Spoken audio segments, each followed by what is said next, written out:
The 2023 NBA trade deadline is in the books. We're about to break down some of the top buyout candidates, and if you, like I assume most people were entertained by this year's NBA trade deadline.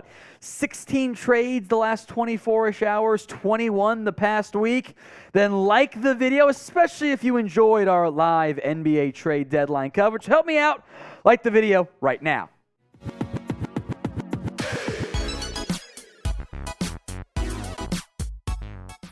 Tom Downey here for NBA Now by Chat Sports. As promised, buyout candidates in what could be a very strong buyout market this year for multiple contenders. We'll go through 15 different names, some of them already announced as buyout candidates. They're going to get bought out, or some potential ones. We'll begin with maybe the most household name of the bunch. That is one Russell Westbrook. There is a very, I'd say, likely outcome he gets bought out here by the now Utah Jazz, part of that three-team trade between the Lakers, Jazz, and Timberwolves. Teams like maybe the Heat, maybe the Clippers have all been linked early on to Russ. At $47 million, there's not that much value. At maybe $1 million, maybe $2 million, things start to look a little bit more appetizing. So it is prediction time. Who will end up landing Russell Westbrook? Get those predictions in for me in the comments section. It'll be via the buyout market. I think a contender will end up landing him. Let's move now to another now former Lakers guard, Patrick Beverley, part of the Mo Bamba trade. He goes to the Orlando Magic, as Beverley expected to be bought out, I should say, by the Orlando Magic. Can't go back to the LA Lakers. Maybe a team like the Clippers? Maybe? Sounds like the Timberwolves will not be in the market for the reliable defender. Unfortunately for Pat Bev, some of his tweets did not age that well. He gets shipped out, should be bought out in the end by the Orlando Magic. The third player on this list is Reggie Jackson, who the Clippers shipped out as part of a trade from Plumlee to the Hornets. He will be bought out. A very strong third, fourth guard buyout market here. Reggie Jackson among them. Maybe not the same high-end, top-paid player he once was, but he averaged 11 points per game. Plenty of teams in the market for guard help. Jackson, Beverley, Westbrook among the leaders at that position. So of all the players who are, or maybe just could be, available in this year's NBA buyout market, who's the best candidate available? I'll make this the pinned comments on today's video, so if the ad break comes here on YouTube, take advantage of it. Head down there, let me know who the best buyout candidate available is. A couple years ago, it would have been John Wall. And it pains me dearly to say John Wall is not the guy he once was. The efficiency has plummeted. Unfortunately, all those injuries have really sapped some of his talent. He is now technically, once again, a member of the Houston Rockets, as he was part of a trade, just like the previous four names were, from the Clippers to Houston, part of the Eric Gordon deal. He will be bought out by Houston. They're not trying that again. Curious where, if anywhere, he ends up. 11 points per game is cool, but under 41% from the field is not. I'm also very curious what ends up happening with Kevin Love. He has once again kind of fallen out of favor in Cleveland. There was a point where he was part of that LeBron James, Kyrie Irving super team to a certain extent, but his minutes have plummeted 4 years in a row now. He's played 41 games.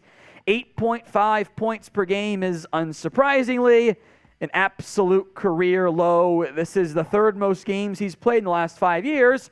That's not very good when it's only 41. So there is a chance the Cavs keep him as part of a back-end rotation piece, but at some point, Kevin Love will be out of Cleveland. We will see if it ends up being this buyout time frame. Today's edition of NBA Now is sponsored by Athletic Greens. I take AG1 by Athletic Greens literally every day and get comprehensive and convenient daily nutrition at athleticgreens.com/chatsports. I gave AG1 a try because I wanted better gut health and a supplement that actually tastes great. I take AG1 in the morning and it makes me feel prepared to take on my day. I do it first thing, and I don't feel the need for caffeine in the morning anymore, and I feel energized throughout my day. Plus, AG1 empowers the gut for whole body health. Covering my nutritional bases literally couldn't be any easier, which is why I trust Athletic Greens. I mix 1 small scoop of AG1 with water or apple juice some mornings and drink it first thing. It's done just like that, and I like that it only costs less than $3 a day, which is a pretty good deal if you ask me. It's a really effective daily habit with the highest quality sourced ingredients.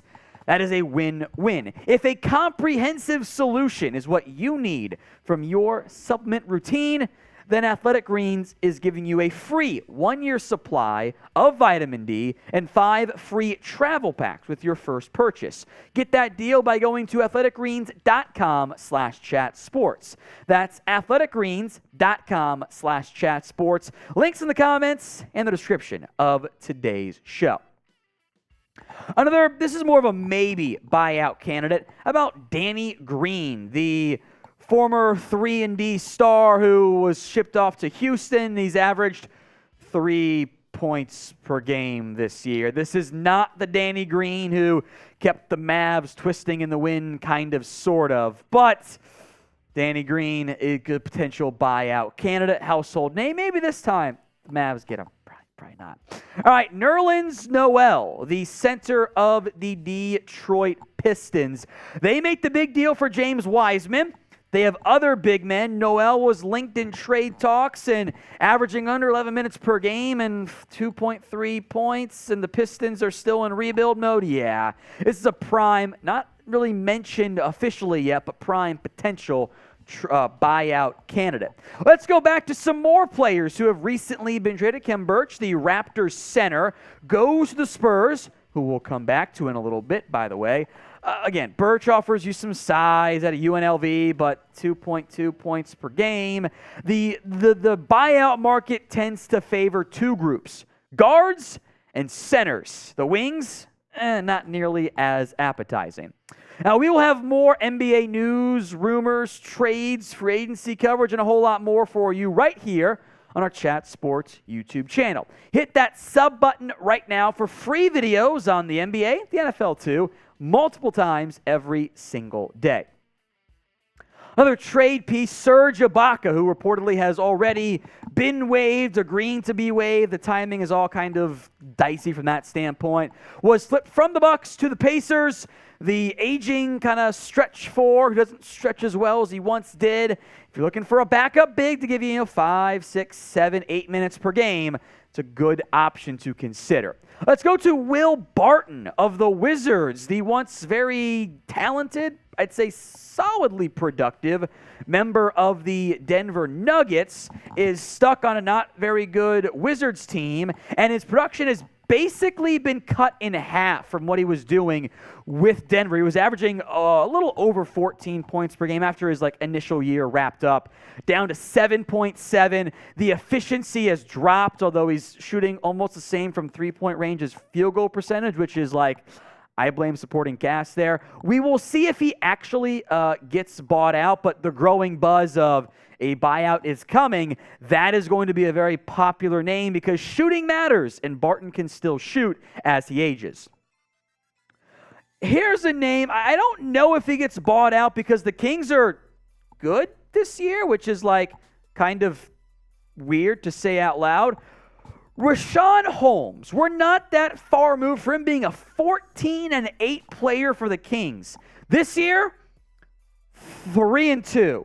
His minutes have been cut by 20 since his best year, not last year, the year before that. He's not playing. The big man market is interesting. Holmes could draw some interest there, but the Kings also might keep him for depth at this point. It's really weird what's going on with Holmes. Somebody might gamble. This has been his worst year ever, which is weird because it's on the right side of 30. So I'd keep an eye on Holmes as a dark horse buyout candidate. Terrence Ross of the Magic. I remember when he was once generating some big-time trade interest. He is once again available, potentially 8 points per game this year. That is his lowest since his rookie season, on the wrong side of 30, but he's been a double-digit scorer before. Still shooting good from three. He's hitting 38% of his three-pointers. If the Magic do buy him out, all the contenders who need a wing would have a lot of interest in Terrence Ross. George Hill is next up on this list because time is a flat circle this year, and guard reunions have been oh so popular. I don't know how much interest there will really end up being in George Hill when it's all said and done, because he's just not what he was at his prime. If you're looking for a backup, fourth guard to give you, 10-ish minutes a night, Hill can contribute, but there's just not the same juice there once was. The trade deadline, I think, was awesome this year. I'm giving it an A, but I want to hear from you guys. Grade this year's NBA trade deadline for me in the comments section. A, B, C, D, or F. Two more names to go. Dwayne Dedmon, the center from the Spurs, was on the Heat. They shipped him off plus a pick for cash considerations. The big man back in San Antonio will be bought out. That's going to be made official very soon. And Dedmon will draw interest for anyone in the market for that 10 minutes a game backup center at the back end of your championship contending, or at least you think championship contending rotation. Finally, and I don't know if he gets bought out, but Furkan Korkmaz requested a trade from the 76ers, which is bold when you're averaging under 4 points per game. Now, he's averaged 7.5 for his career, which is cool. There's been good shooting in the past, but I would wonder if Korkmaz is good enough to demand that trade there. So we'll keep an eye on if the Sixers grant him that buyout. Would, in theory, free up a spot for them, although money gets a little bit tighter there in Philadelphia. So we'll see on those names, and we'll keep you covered on the NBA buyout market right here on Chat Sports.